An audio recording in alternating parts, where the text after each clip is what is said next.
His word, secondly, starting in verse 8, describes the doom. And this is really interesting. And some of you that have center column references, study Bibles, you'll have notes about this. This is so interesting. And for people that are real stoic and they don't believe in anything being funny, this is really funny. God does have a sense of humor. Did you know He does a word play? Let me read to you what these are. Because starting in verse 10, He starts talking about cities. And I'll start with Beth Learpa or Beth Orpha, whatever the first one after Gath is to you. That word sounds like a Hebrew word which means dust. And so what he says is, he told the citizens of this city, whose city sounds like dust, he says, you go roll in the dust. Cover yourself with dust in the rite of mourning. So what I'm saying here is that all the Hebrew words in the Bible mean something. They all have a meaning. They are very much into every word meaning something. The sound we know, like Beth Learpa. But what that means is, the dusty city, that's the name of the city, go roll yourself in the dust. He says, your doom is coming, go roll yourself in the dust. The next city, in verse 11, is Shafir. It sounds like the word for beautiful. But he says, you're not going to be beautiful for long. Instead, its citizens will be marched away naked and in shame as all the rest. And that's what Nebuchadnezzar did when he came. He stripped them, he put rings around their necks, put chains between them, and he marched them back to Babylon. 600 miles they walked. He says, okay, verse 11, go your way, beautiful, in shameful nakedness. Do you see the humor?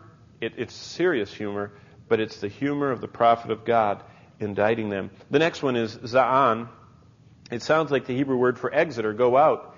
But just like the beautiful city, which will not be beautiful, so this city will not go out to face its enemies. Its citizens would be shut up inside their city like animals, and they will remain there until the city falls.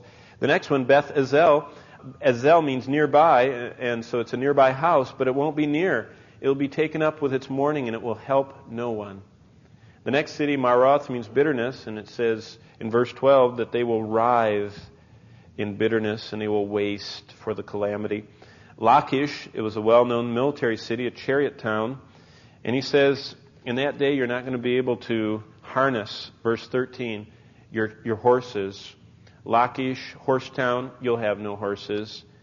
Morish Gath, in verse 14, it meant, that was Micah's hometown, by the way, it meant betrothed, and it's a city that was known for wedding gifts. And he says, you're going to get no wedding gift, and you're going to be passed off to a new master. He says you're not going to have a wedding party. And Adullam, in verse 15, the glory of Israel will enter Adullam. Adullam was a place of refuge to David, but it's not going to be a refuge in this time. And how it ends, if you look at verse 16, that chapter ends, he says, behold, make yourself bald, cut your hair. The children of your delight, extend your baldness like the eagle. They will go from you into exile. This is 700 to 740, to 700 BC, those 40 years. He preaches for 25 of them, he preaches for 15, he waits for 25, so for a 40-year period of time. And then God does it about 100 years later. He sends them into exile.